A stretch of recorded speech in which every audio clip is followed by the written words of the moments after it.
Əvvəlcə digər istiqamətləri üzrə əlilliyi olan şəxslər əl işlərinin internetlə satışına görə sosial vergi ödəməyəcək.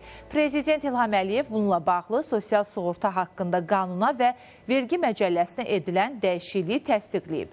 Qanunda edilən dəyişikliyin detalları tam olaraq nədən ibarətdir? Buna dair Zeynəb Nadirova danışacaq. Zeynəb, hər vaxtın xeyir olsun. Hər vaxtınız xeyir olsun Çinarə. Efirimizin növbəti saatında əlilliyi olan şəxslərə xəbərimiz var. İlkin detalı siz açıqladınız və vergi ödəməyəcəklər internetdə satdıqları məhsula görə və bu hansı vergidir? Təbii ki, sosial sığorta haqqında olan vergidir. Yəni sosial sığortadan gedir söhbət daha dəqiq desək.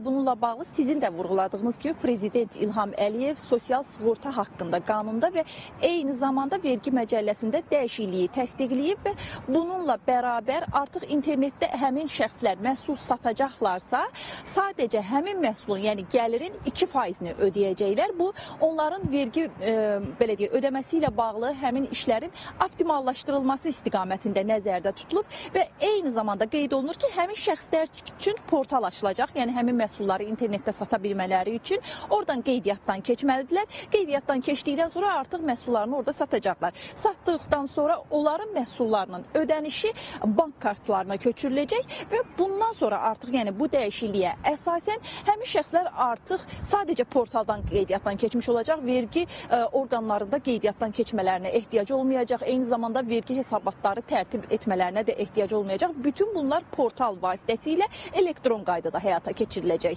və eyni zamanda Çinarə son olaraq o məlumatı da izləyicilərin diqqətinə çatdırıb yekunlaşdırmaq istəyirəm ki, layihəyə əsasən əl işlərinin satışında əldə olunan gəlirlər məcburi dövlət sosial sığorta haqqı hesablanmayan gəlir növlərinə aid ediləcək. Bəli, artıq bununla bağlı qeyd elədiyimiz kimi Prezident İlham Əliyev təsdiqləyib qanunda layihəni və yaxın zamanda da artıq bunun icra olunması nəzərdə tutulub ki, sadəcə həmin şəxslər maksimum 2% ödəyəcəklər vergini və öz satışlarını da internet vasitəsilə həyata keçirə biləcəklər. Təbii ki, vurğuladığımız kimi portal üzərindən. Çatdıracağım informasiya bu bağlantıda bundan ibarət idi Çinarə. Sözü yenidən sizə ötürürəm.